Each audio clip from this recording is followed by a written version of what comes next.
working as an assistant professor in Gyani Institute of Science and Management, Jaipur.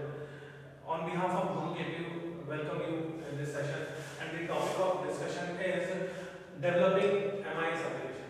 So today in this chapter we will talk about how do we develop MIS application. And the software development life cycle phases are written here. The first is the investigation phase, second is analysis, third design, coding, testing and debugging, then implementation and then maintenance. Right? So we'll today discuss the investigation phase in this session.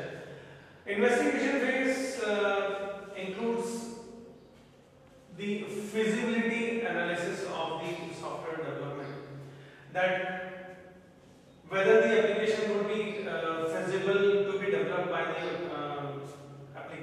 the organization. What investigation phase includes the questions like what are the problems in the current situation and would the application that we would develop for the organization, would that application be useful for providing solution to the end users. So feasibility analysis is done based on these various points. Okay. Feasibility analysis is conducted to determine whether there would be any economic benefit, whether there would be any economic benefit to the organization who is creating the application. And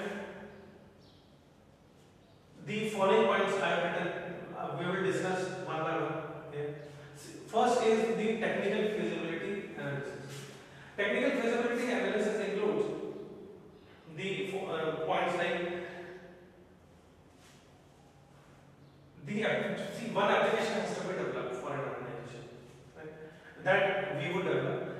So we would check under the technical feasibility analysis that the application, the technology that we are working upon, would that technology be enough to develop the website, develop the solution, or develop the software application for the organization?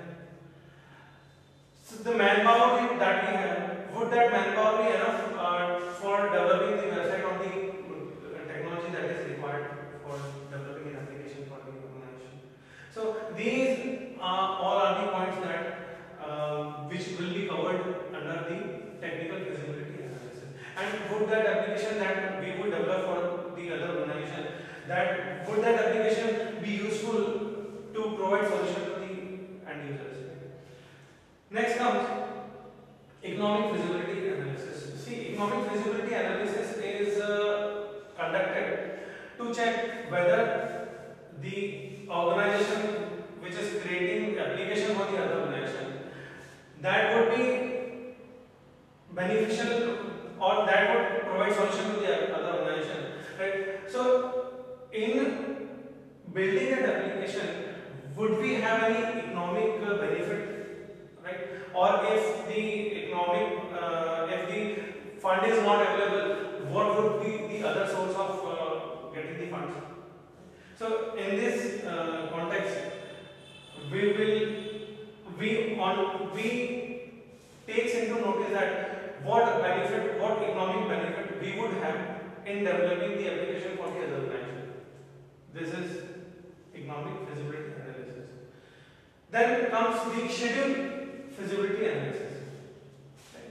See, a project is given a timeline, and if the timeline or if we exceed the timeline, that project sometimes becomes a failure. Right? So we will check in the schedule feasibility analysis that whether we would be able to develop an application within the timeline that the organization has provided. And then comes the operational analysis, that in this operational analysis we would check whether the application that we would develop, would there be any sort of resistance from the user in using the application. So all these points would be covered under the investigation phase, and based on the investigation phase, the feasibility of the application or the possibility of developing an application